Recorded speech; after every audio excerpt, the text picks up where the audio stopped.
Momento oportuno para graficar y seguir dando a la luz pública lo que pareciera mentira, ¿no? A 35 años no todo el país sabe lo que pasó durante esta intervención de Estados Unidos a Panamá, y por eso es nuestra responsabilidad. A mí me tocó darle cobertura periodística como corresponsal en Panamá de la agencia francesa de prensa AFP, y por eso me impuse desde el día de la invasión ir armando el rompecabezas y para documentar sobre la invasión. Tenemos en la mesa al profesor Rolando Murgas Torraza, profesor mío en 1983 en el Departamento de Comunicación Social de la Universidad de Panamá, la materia Estructura Gubernamental, Periodismo y Relaciones Públicas, a la doctora Gilma Camargo, una mujer valiente, institutora, que lideró la denuncia internacional contra Estados Unidos, pero como dijimos hace un momento, los poderosos, ¿no? Estados Unidos no le ha parado bola a esa denuncia. Y por supuesto al histórico poeta Tanques en el Puente de las Américas, Manuel Orestes Nieto, para conversar y darle un poco de contexto a la fecha que estamos viviendo. Doctor Rolando Murgas, presidente de la comisión que investiga el tema de la invasión, 35 años. ¿Qué ha hecho la comisión a estas alturas? ¿Qué ha descubierto y cuáles son los pasos a seguir? Sí, bueno, buenos días, muy complacido de estar aquí en este programa, como distinguido exalumno, como lo mencionó, hace ya bastantes años, y en momentos que estamos muy cerca del aniversario de la invasión armada de los Estados Unidos y ocupación del país, cuya fecha, pues, donde más se hizo sentir la invasión, el 20, pero que empezó realmente el 19, Así es. Sin aviso previo, sin declaración de guerra, de tal manera que hubo una violación visible de las normas internacionales. Independientemente de los motivos que en su momento elencó los Estados Unidos, ninguno de ellos realmente servía de justificación ni jurídica ni moral para la invasión que hicieron. Esta comisión se crea en el gobierno del expresidente Varela en el año 2016. Incluso se empezó con grandes limitaciones, no tuvimos un espacio al principio, que afortunadamente luego en la USMA se nos dio posibilidades de hacer reuniones, porque el presidente original de la comisión, el ingeniero Planel, era rector de la USMA, y allí estuvimos funcionando hasta que por la intervención de la entonces vicepresidenta y canciller de la República, se hizo gestiones con el despacho de la primera dama para darnos el pequeño local que tenemos ahora mismo en el Parque Omar. Doctor, ya han identificado 7 cuerpos de los que estaban en la fosa común del Jardín de Paz. Cuéntenos de eso. Sí, en realidad son 8 ya. 7 son recientes, pero parte pues de lo que ha estado haciendo la comisión, hay otros aspectos, desde luego, que nos plantearon en el decreto fundacional de la comisión, pero el de más actualidad ahora mismo es estos pasos que se han dado en la identificación de las víctimas a 35 años de la invasión. Esto se ha hecho con una colaboración del Instituto de Medicina Legal y Ciencias Forenses de Panamá y con una organización ONG, una fundación guatemalteca que tiene una gran experiencia en estos temas. Decía que eran 8, o son 8 mejor dicho, porque el primer paso ya se dio el año pasado, en el cual se dieron 2 resultados muy, muy importantes. Uno positivo, donde se identificó que un cuerpo correspondía al ADN de los familiares. Y luego, o allí mismo, perdón, en ese momento, sale un resultado negativo. Ujú. Es decir, que los familiares que creían que ese era el cadáver de su familiar, resultó que no era. Luego este trabajo siguió y se dividió en dos partes. Una que se hizo en Panamá, que es donde se han arrojado resultados de 4, y otra que se hizo en Guatemala, con los restos que estaban más deteriorados. Téngase en cuenta, de más de 3 décadas después, esos cadáveres maltratados, que no recibieron un trato digno ni de cuidado, y que el propio ejército de los Estados Unidos ha reconocido en su informe al Congreso de los Estados Unidos, que ellos no cumplieron con el deber que las normas internacionales dan de respetar y procurar la identificación de los muertos por su acción militar, dado la mala experiencia, según ellos, que les ocurrió en Vietnam, donde eso no tuvieron interés de hacerlo por razones muy conocidas. Y eso fue lo mismo que aplicaron en Panamá, igual que hicieron un cerco mediático para que los periodistas no pudieran acercarse. Tuvieron Me consta. Campos de concentración y todo eso que se hizo en violación de las normas internacionales. Entonces tenemos 7 casos positivos, ahora además del anterior, y están en camino otros.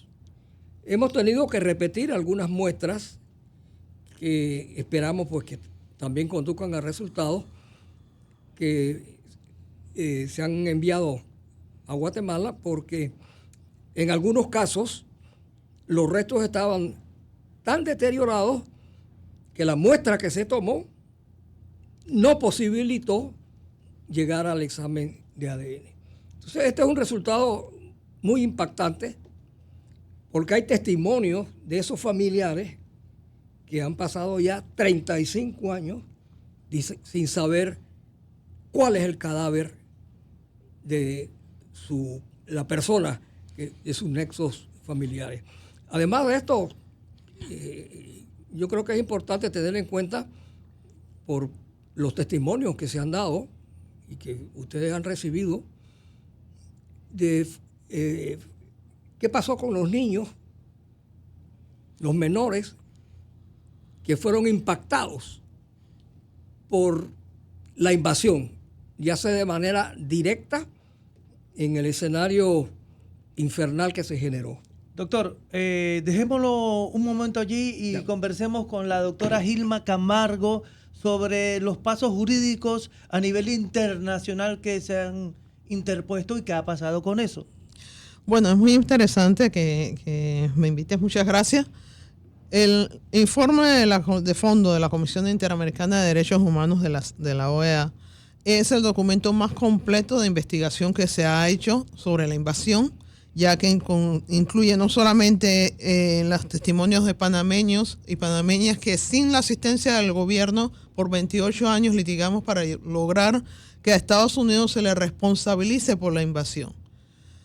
Esa responsabilidad es vinculante y sigo luchando en contra de la colonización mental, en contra de la creencia de lo que Estados Unidos dice es la verdad absoluta y en contra de las obstrucciones que pone el mismo gobierno de Panamá a la realidad de que la Comisión Interamericana ha dicho que porque los Estados Unidos violó la Convención de Ginebra y otros tratados que pueden ellos utilizar como una especialidad en la situación tan particular que tuvimos de violación de derechos humanos dentro de un conflicto armado, de una invasión. Esto es vinculante y Estados Unidos debe pagar la compensación integral, que es una de las más detalladas y más fuertes que se han presentado. ¿De cuánto estaríamos hablando, doctora Gilma? No estamos hablando todavía de números porque tenemos que hacer algo muy particular, que es crear un mecanismo que no existe, que no ha existido jamás, porque este es un caso histórico. Por eso precisamente, doctora Gilma, ¿qué le hace pensar a Gilma Camargo que Estados Unidos, que ha invadido históricamente muchos países y que nunca se ha hecho responsable, se va a hacer responsable de los muertos en Panamá? Esto.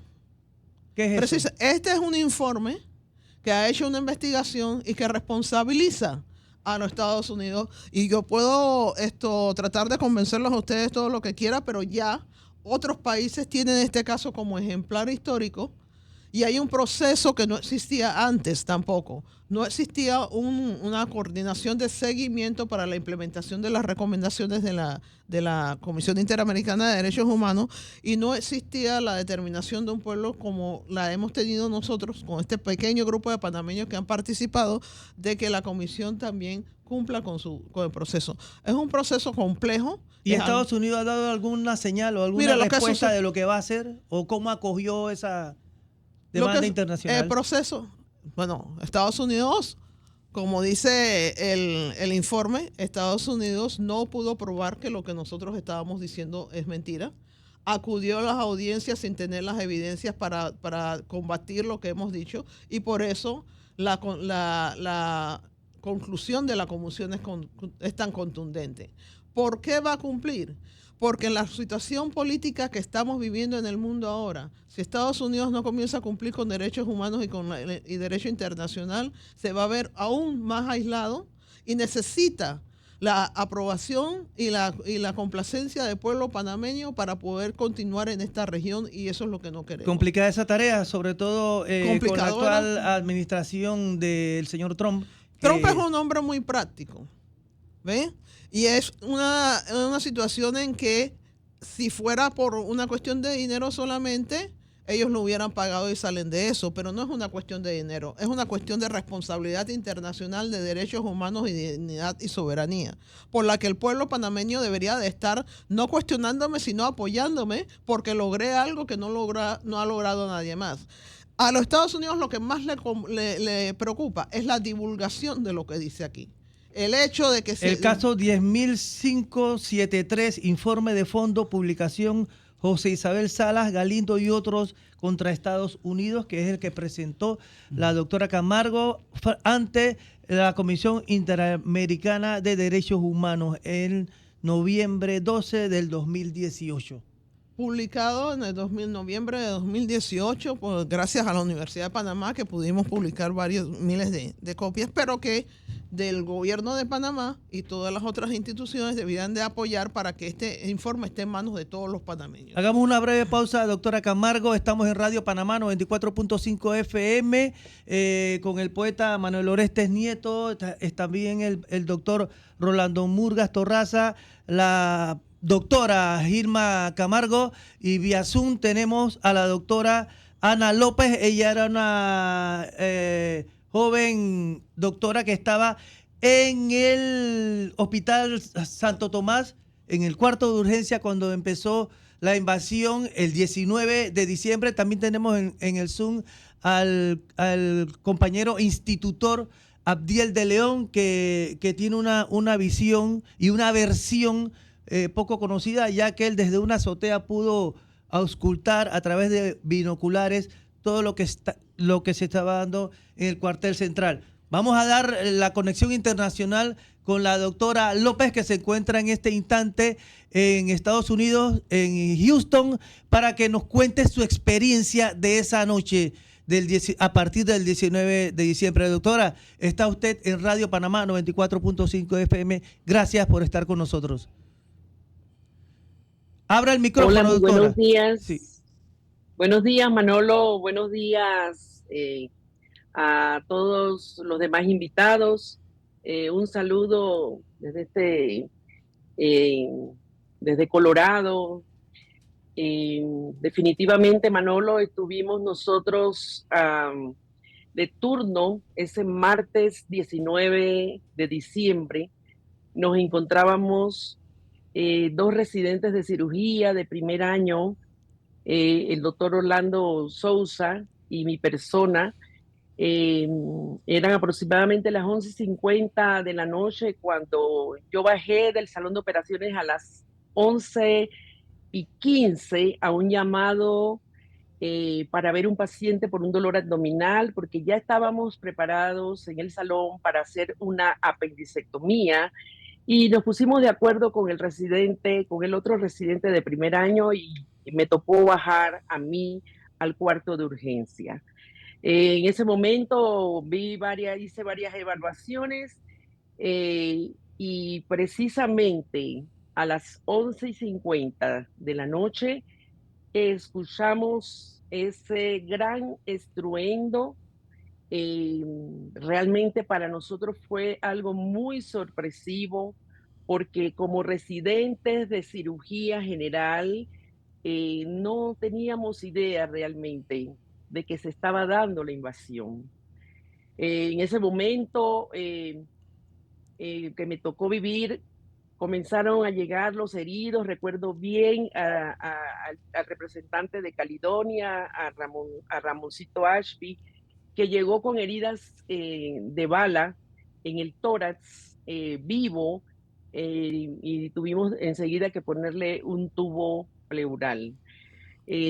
También los heridos comenzaban a llegar, pero lentamente. No fue hasta como 2 horas después que comenzaron a llegar un poco más abarrotadamente. Eh, Eso se ha analizado y se piensa y ha sido comentado por algunos médicos eh, en, en escritos de que los americanos sencillamente pues impedían pues que las ambulancias pudieran rescatar a los todavía heridos y en el camino realmente pues fallecían. Nosotros pudimos ver que el hospital no estaba preparado. En el hospital no había un plan de acción para atender una catástrofe como lo que fue la invasión a Panamá. Lo vimos en los insumos, los medicamentos, eh, las soluciones para hidratación. Llegó un momento que hubo que pedirle inclusive ayuda al Hospital del Niño.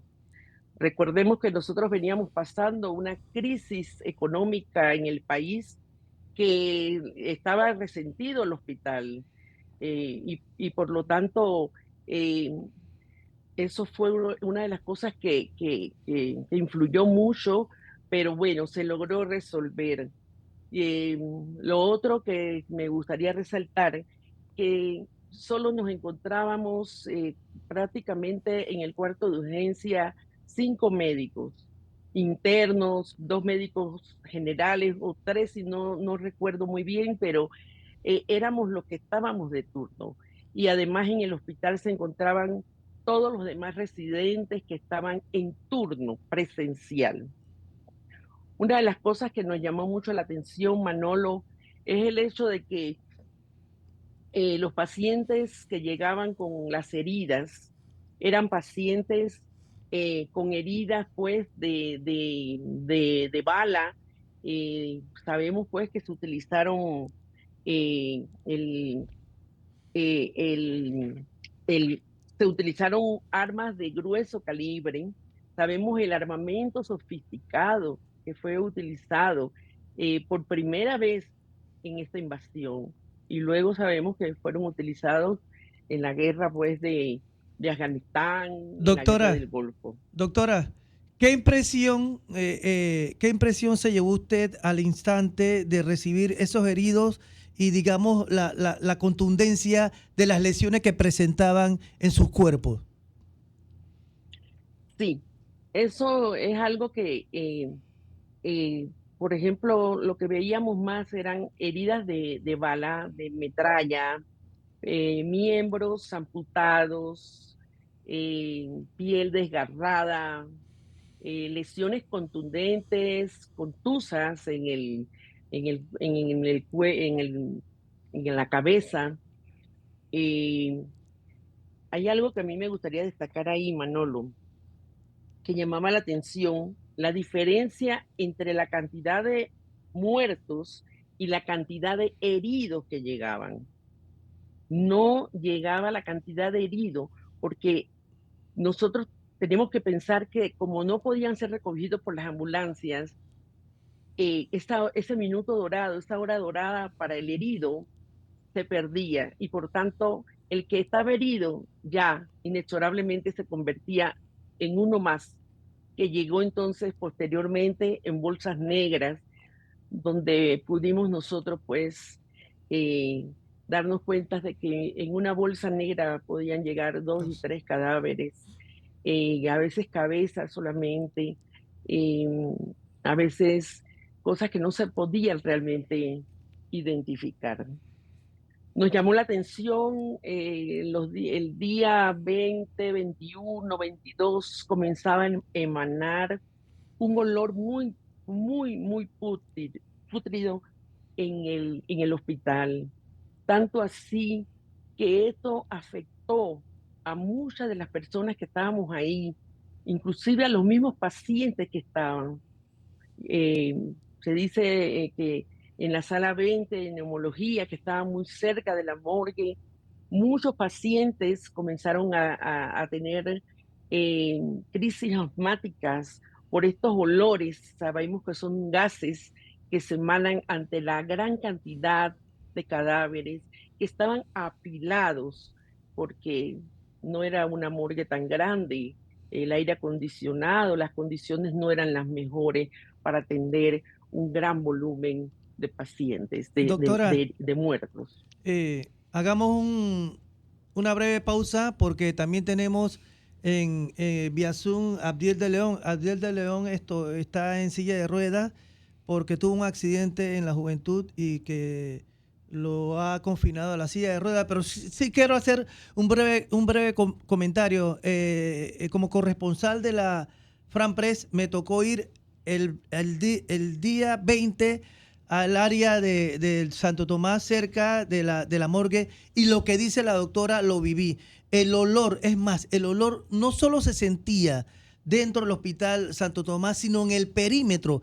Era un olor que era el olor a muerte. ¿Por qué? Porque los cuerpos que estaban llegando ahí estaban mutilados. Pero además fuimos testigos. Mi hermano, que era mi conductor, Oscar Álvarez Cedeño, estábamos afuera cuando de repente llegó un camión 10 ruedas del ejército norteamericano y levantó el volquete y dejó deslizar una cantidad de 10, 15 muertos, de 10, 15 cadáveres. Y salió un doctor del Santo Tomás histérico por el dolor que esa imagen le provocaba, gritando, y se agarraba la cabeza y gritaba y decía: voy a ser peyorativo porque se utiliza el panameñismo mucho en nuestro país, pero también parte del dramatismo. Se agarró la cabeza y gritó: chucha madre, les estoy diciendo que no salgan a las calles.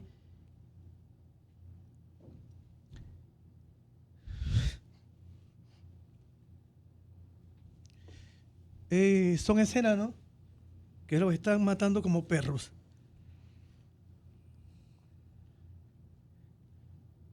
El Zoom, esto, Pinky.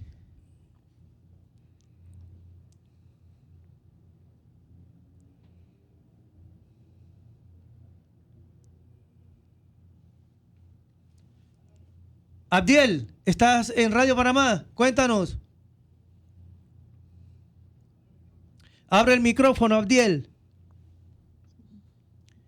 Abdiel de León fue testigo bien en el área del Chorrillo y pudo observar lo que estaba sucediendo. Sí, buen día, Manolo. Buen día a los amigos que se encuentran escuchando, y también a los panelistas. Efectivamente, Manolo, ahí fuimos testigos de muchas situaciones, ¿no? Pero lo que más recuerdo es cuando me tocó eh, estar en el colegio. No sé si pudiera contar esa parte, ¿no? Nos En donde, gustaría, Abdiel, que entraras con la parte donde ya estás en el área, en tu casa en el Chorrillo, y lo que observaste allá. o sea, directamente, claro. Eran como las 11:45 de la noche. El ambiente era muy tenso, era un ambiente muy pesado. Yo monitoreaba, yo tenía hasta un examen el día siguiente. Yo monitoreaba las televisoras, ponía Canal 8 para ver qué es lo que decían. Ahí pasaba el cintillo. Aún todavía no pasaba el cintillo de eco o hecho. Y empezó, empecé a escuchar ráfagas por los lados de la parte posterior del Cerro Ancón, cerca del instituto. Para allá se escuchaban las detonaciones, ya eran ráfagas y también fuertes, fuertes detonaciones, ¿no? Eran bombas. Y lo que yo hago es agarrar unos binoculares que yo tenía en aquel entonces y me voy a la azotea de la residencia donde yo vivía, que era un edificio, el Arte de Barcelona, el T1-23, ahí muy cerca al frente de Plaza Amador, y ahí pude observar, ¿no?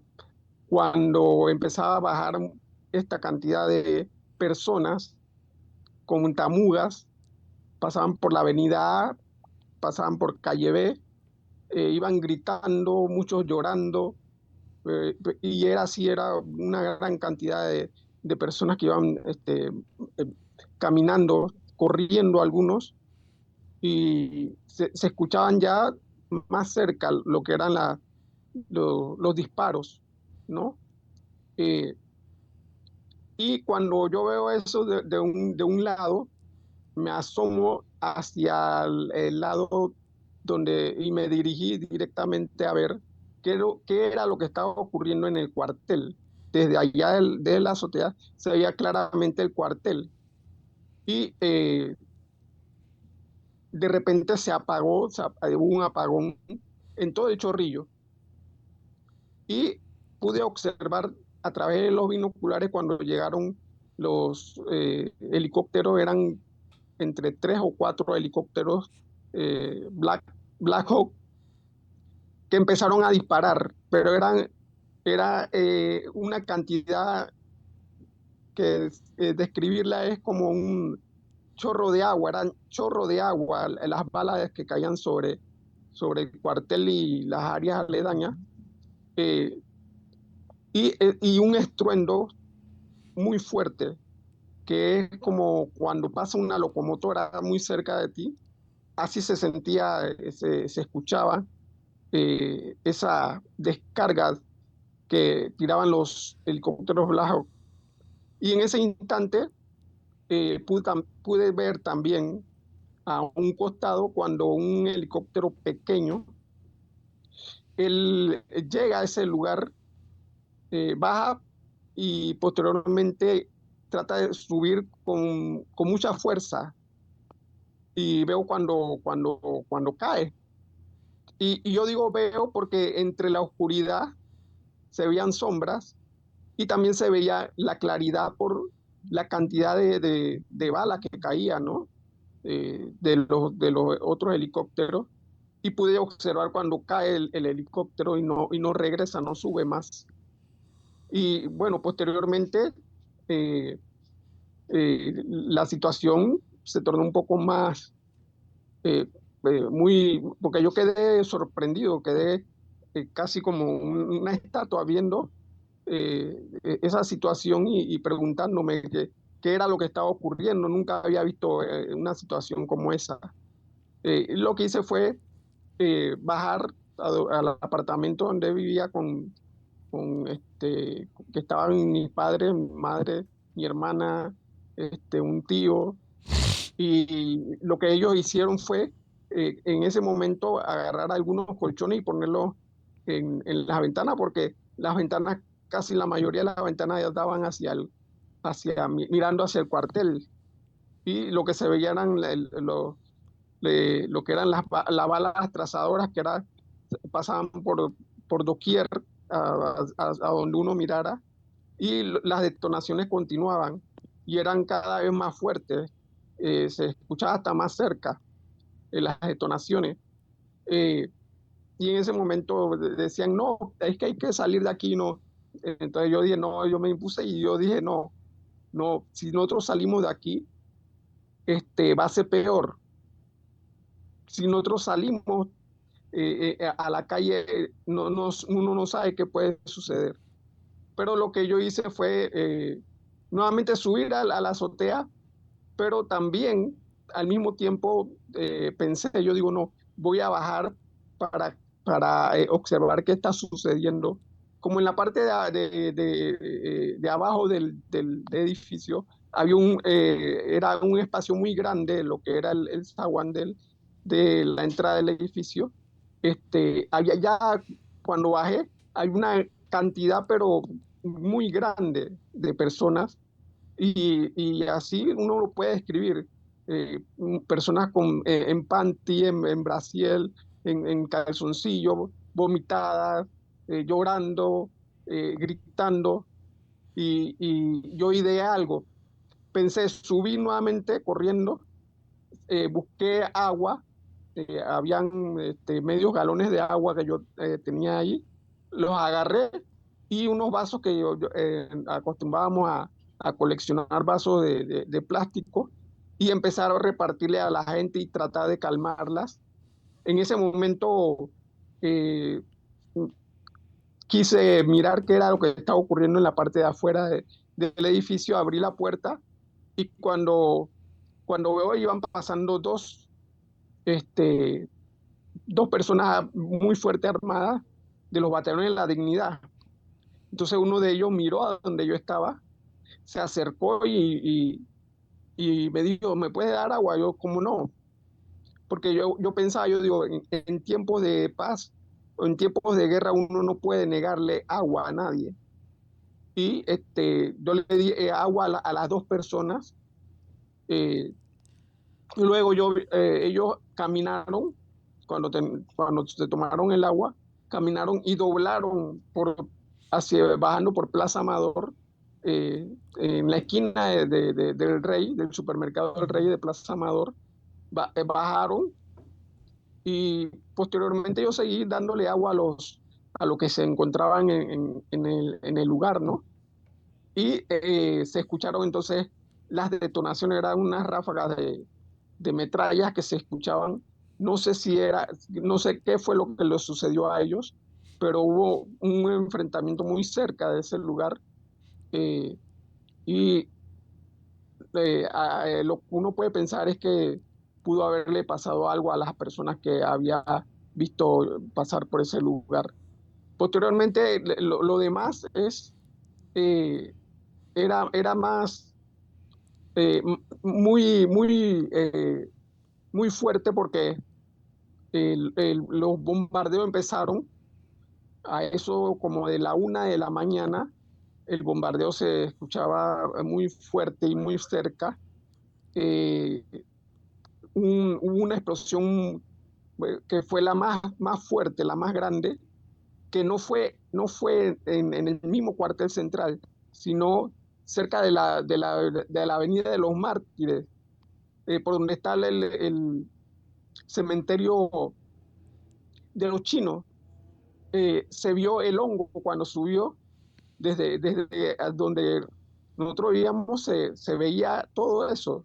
O sea, todo se pudo observar claramente de las situaciones que estaban ocurriendo en el Chorrillo, sobre todo. Abdiel, Ya posteriormente, ya sí, días posteriores, 24 de diciembre, tuve la oportunidad de ir al lugar y todavía habían cuerpos, pero ellos estaban quemados.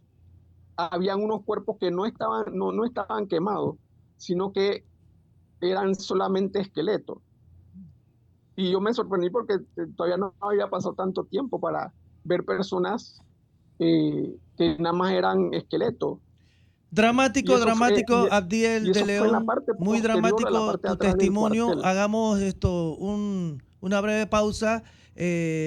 Gracias a la gestión de Leonardo Greenspan, gerente general y de información de Radio Panamá 94.5 FM, el programa de John de León, que viene después de este especial y que debe entrar a las 9 en punto, nos ha cedido 15 minutos más para que sigamos en esta conversación. Aquí a mi lado derecho, pero no quiere decir que esté del lado ideológico de allá, tenemos al poeta, toda, diría yo, una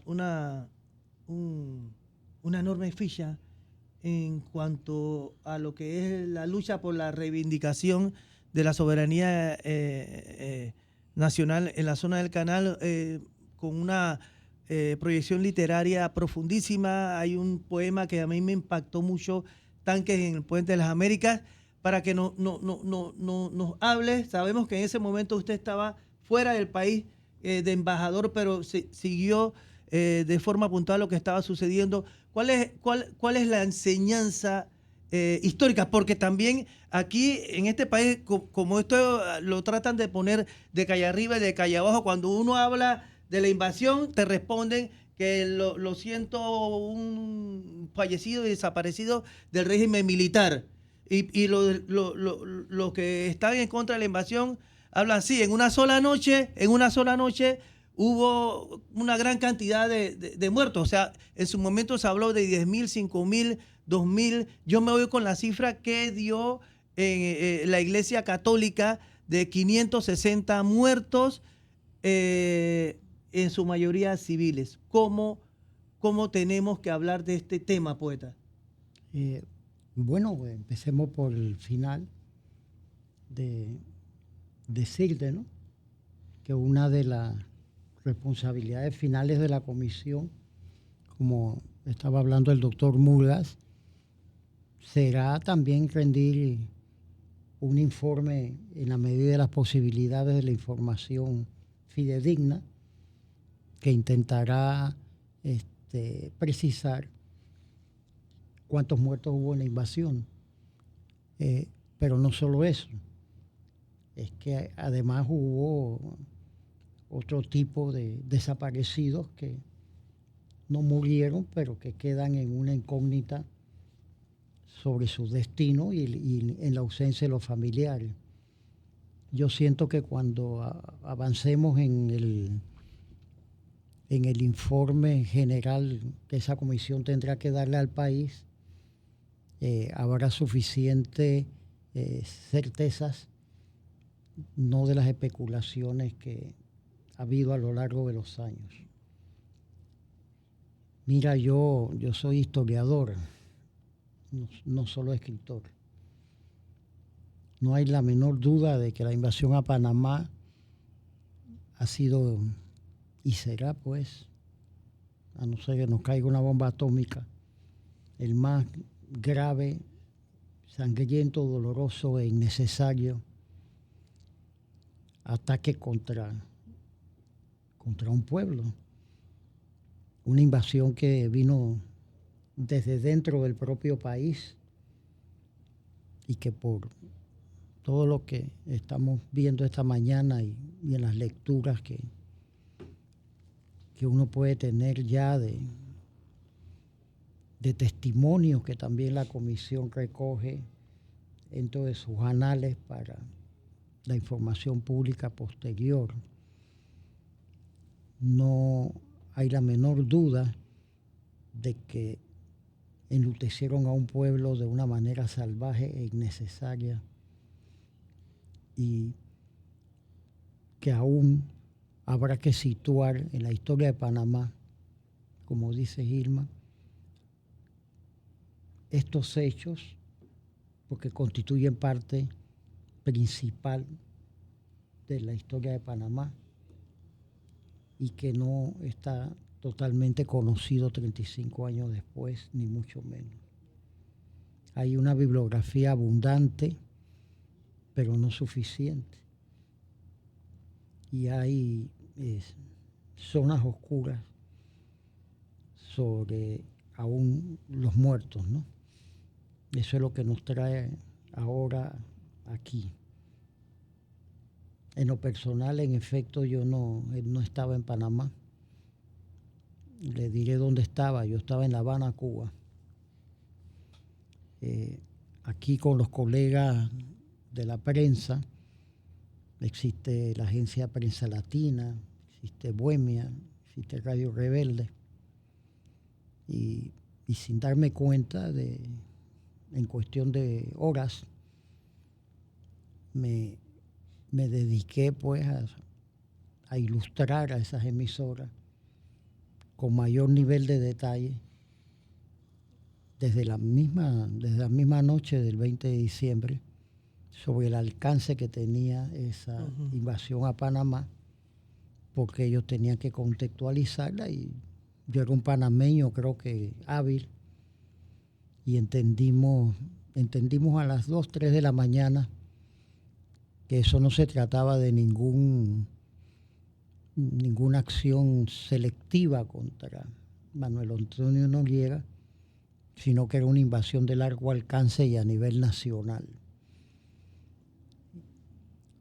Posteriormente, la gratuidad en esa misma mañana de los bombardeos al Chorrillo implicaba que estábamos en un estado de guerra extremadamente desigual y que fundamentalmente por intentar golpear el cuartel central de la Fuerza de Defensa en Chorrillo se habían extralimitado en forma extraordinaria. Y que no era tal operación quirúrgica, porque aquí, como lo dijo la doctora López, se estrenaron armas de la última generación, como el avión Steel, que era certero, pero cuando lanzó su bomba, el Steel, sobre el cuartel central y también sobre el cuartel de la base de Río Hato, las bombas no cayeron en el objetivo.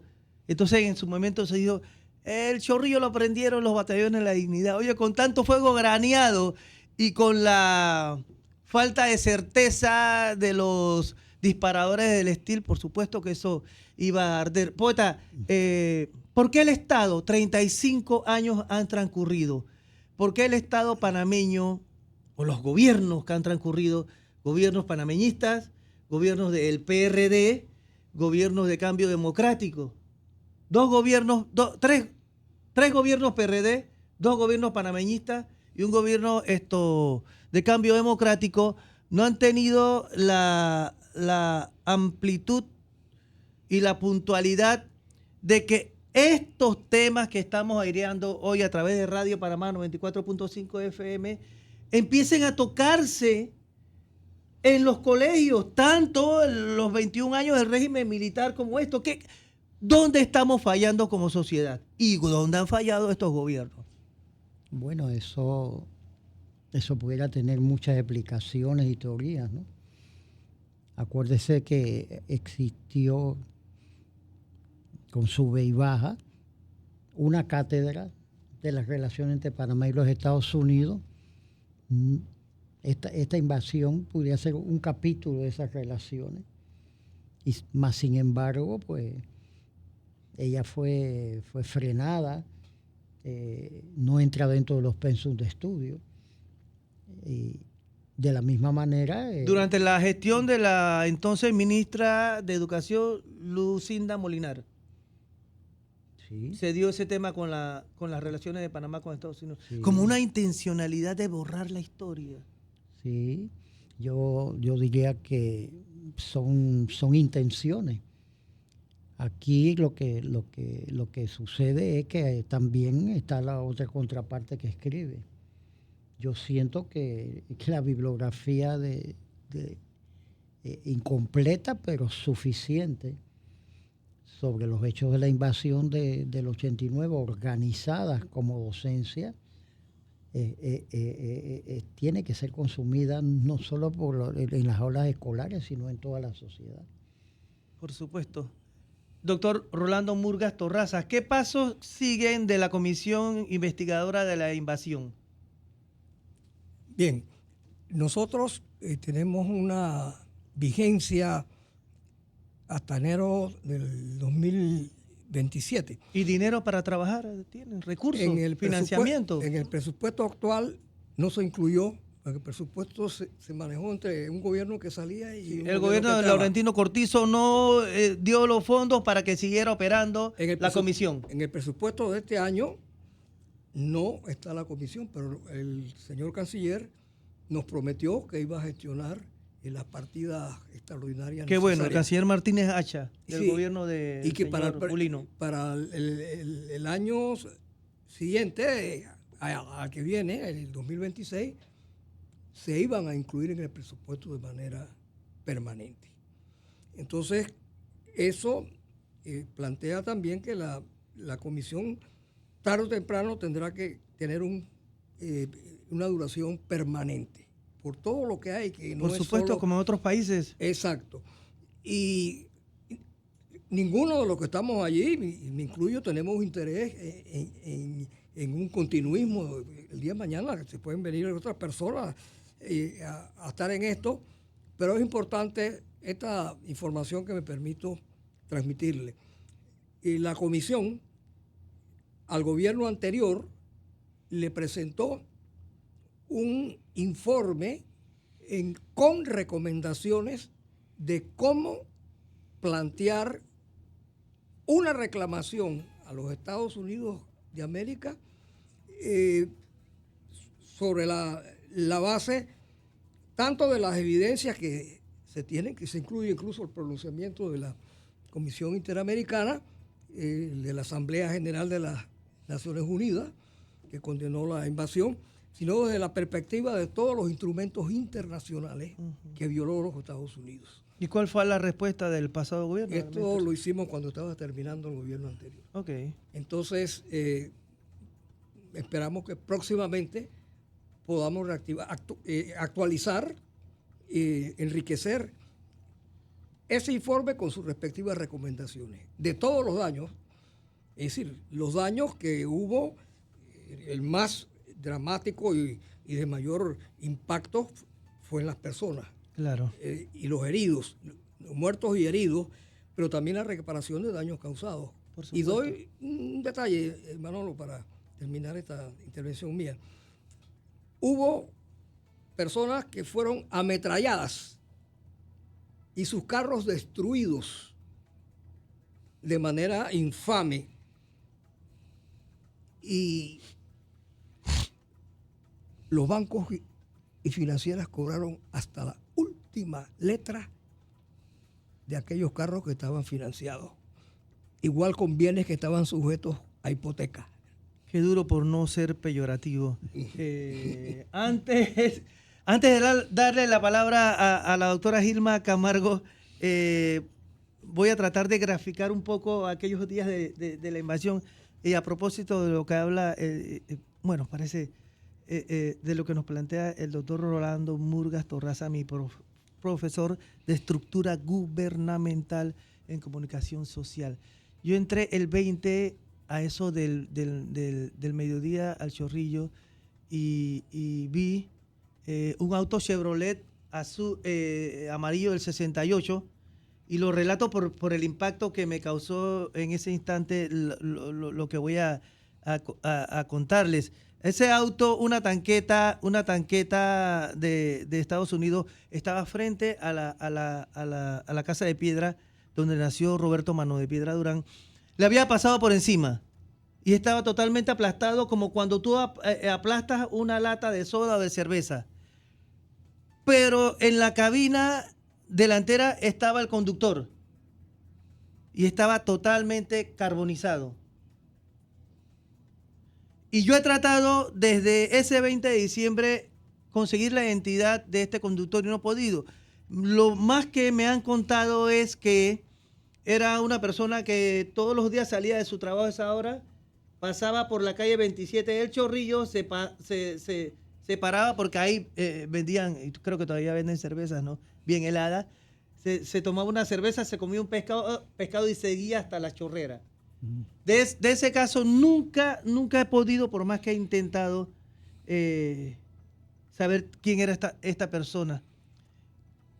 Igualmente, me encontré frente, como lo dijo Abdiel de León, me encontré frente al cuartel central con un soldado puertorriqueño a quien le vi que tenía el cuello como lleno de arañazos, como que cuando tú peleas y alguien con la uña te... Y lo abordé, sabiendo que era, identificando que era puertorriqueño, sabía que hablaba español y lo abordé y le pregunté, oye, ¿qué te pasó? Yo soy fulano de tal, de la agencia francesa de prensa FP, y me dice, Ajo, yo estoy vivo de milagros. Y le pregunto, ¿por qué? Pues yo te estoy viendo que tienes como unos rasguños, sí. Fíjate, me enseñó el fusil, la caja de su fusil de asalto M16. Y había como es una caja como de un plástico duro, no sé qué material es ese. Y me mostró, mira esto. Entonces ya había como una ceñita, dice, un batallón de la dignidad me disparó. La bala traspasó la caja. La gente pensará que uno está echando cuentos, pero es que la realidad supera la ficción. La bala traspasó la caja del fusil y golpeó la parte esta del chaleco antibalas. Y entonces lo rasguñó allí. Él me testimonió eso y me dijo, hey, esos batallones de la dignidad son unos bravos, pelearon duro. Los militares no, me dijo él. Igualmente encontré a un subteniente del ejército de Estados Unidos.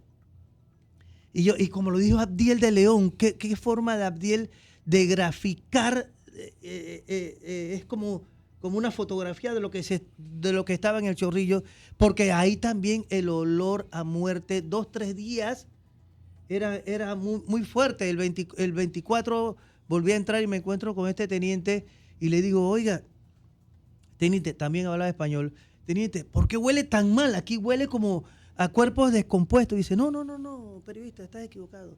La explicación que me dio el teniente lo que sucede es que como estamos cerca de la Navidad, mucha gente tenía en sus freezer y refrigeradoras, tenían pavo, pollo, cerdito, pierna. Entonces, con todo este asunto, esa comida se ha podrido y eso es lo que huele así. Me dijo el teniente de los Estados Unidos. Yo le dije, yo no creo que sea eso, ¿no? Olía a muerte por como lo dijo Abdiel de León, porque los cadáveres estaban en estado de descomposición. Estuve también en 92 o 91 cuando se exhumaron los cadáveres de la fosa común del Jardín de Paz. Esta gestión la lideró la señora Isabel Corro, y cuando a través de unas retroexcavadoras, conservo algunas fotos, van apareciendo las bolsas. Entonces se abren varias de ellas y en 2 o 3 cuerpos de los que yo vi tenían las manos atadas a la espalda con sunchos. Y yo dije inmediata, cuando yo reporté eso a la agencia Fran Press, a la sede central de Costa Rica, me dice, Ajo, Manolo, esos tipos los capturaron con vida, les pusieron los sunchos, digamos unas esposas, y los mataron. Y una última que estuve contando hace como, por eso las cifras son un poco... me encontré con la mamá de Yara en la calle 27 del Chorrillo. Fui allá a tomarme una cerveza helada y empezamos a hablar del tema. Y yo le dije, oye, pero es que yo creo que hay cuerpos que no fueron identificados. Me dice, claro, por supuesto, el de mi primo que vivía en la calle 25. Y le digo, oye, cuéntame. Bueno, pasaron los días del 20, 21, 22, 24 y como él no aparecía, yo me fui al área donde estaba su cuarto, donde él vivía, para ver qué era de él y empecé a rebuscar entre los escombros y me encontré un cuerpo abajo de las tablas, un cuerpo carbonizado. Contactamos inmediatamente a una funeraria y de ahí, de los escombros de la calle 25, lo llevamos directamente al cementerio Amador. O sea, ese cuerpo fue sepultado y creo que no tenemos la tabulación de quién era. Y bueno, son algunos relatos de la experiencia.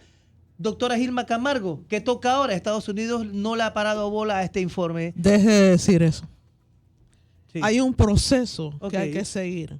Todos los años la comisión me solicita a mí un reporte de lo que se ha hecho para divulgar la información y para cumplir, y si Estados Unidos está cumpliendo o no con sus medidas. También solicitan la información si el Estado panameño me está permitiendo a mí o no, facilitando a mí el trabajo que tengo que hacer. ¿Y qué ha reportado al respecto? Que Panamá no está cumpliendo. Duro.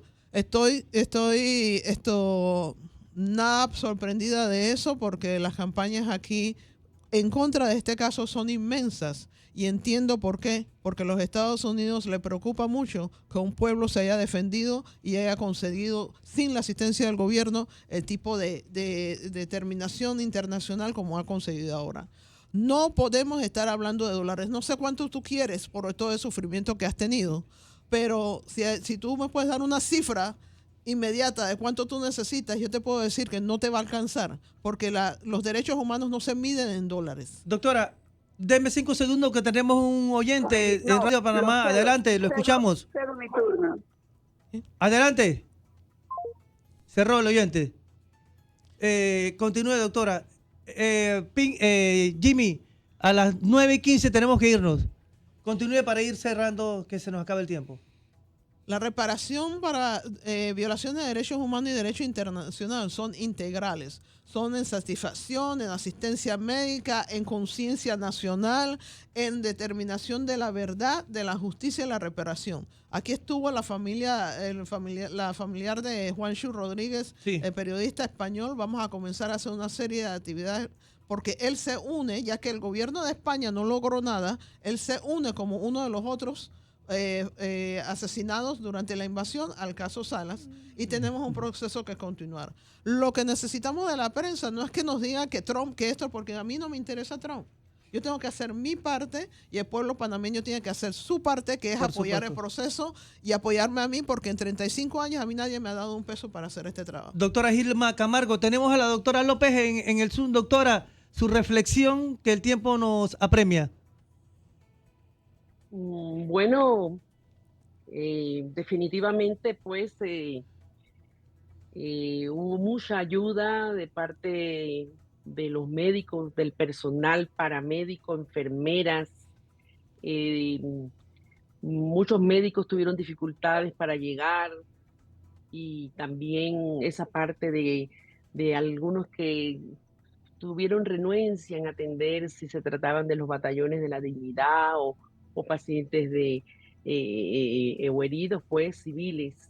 Pero indistintamente los médicos cumplieron ese juramento hipocrático de atenderlo a los heridos. Y puedo recordar las interminables horas en los salones, en los quirófanos, de muchas cirugías, grandes cirugías con el concurso de ortopedas, neurocirujanos, cirujanos generales, todo un equipo.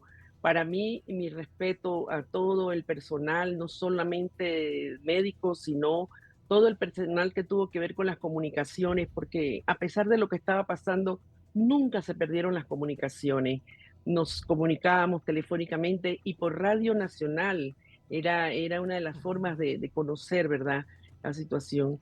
Y sí, muchos llegaron 3 horas después y todo eso, pero ahí estuvimos. Bueno. En el caso mío, 7 días no pude pasar para Panamá Oeste, donde residía, así que nos tocó vivir todos esos días en el hospital. Gracias, doctora. Y ver entrar esas tanquetas de los gringos en medio de toda una cantidad de pueblo que estaba sentado en las aceras del Hospital Santo Tomás. Así que es un recuerdo que nunca vamos a poder olvidar, definitivamente, Manolo. Saludos. Gracias, doctora. La doctora está en Denver, Colorado, Estados Unidos, presentando un libro por esas áreas. También es escritora. Le agradecemos mucho que haya estado con nosotros. Abdiel del León, tu reflexión. No, sí, yo creo que hay que apoyarnos, hay que apoyar a los que están recogiendo todo lo que es la memoria histórica, que no se olvide lo que ocurrió en esa ocasión, que fue muy, muy lamentable y muy fuerte para el país. Las nuevas generaciones no no conocen mucho de lo que ocurrió en aquellos tiempos, y yo creo que es meritorio que ellos conozcan lo que ocurrió antes y después, durante la invasión y después de la invasión.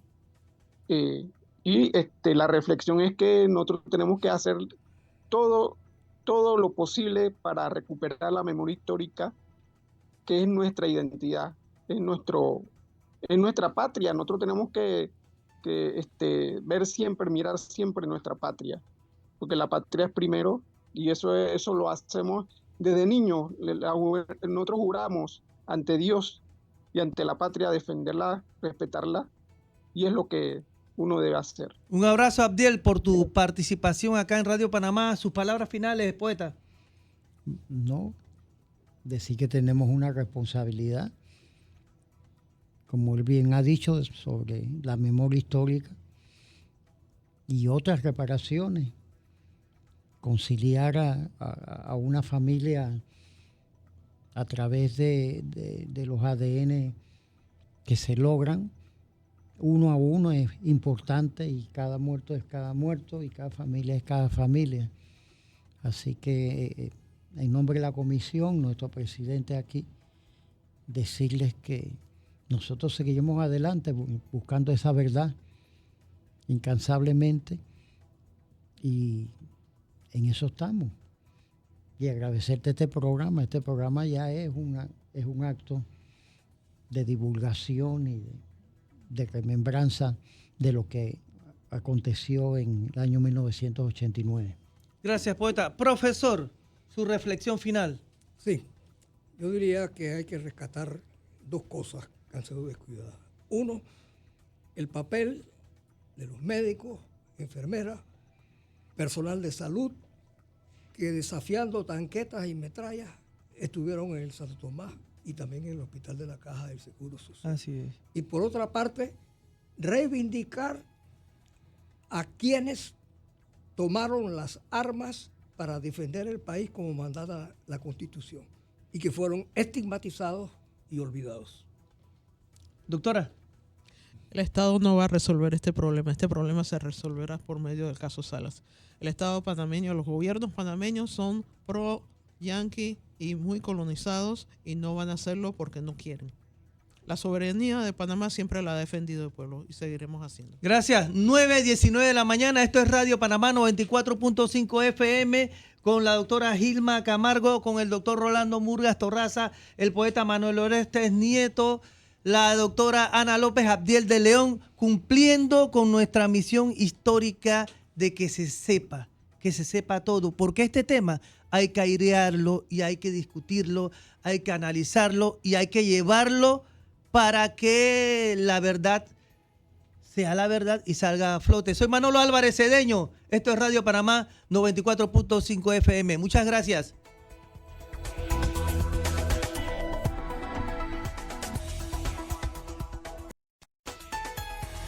Panamá Hoy, ¿dónde está la información?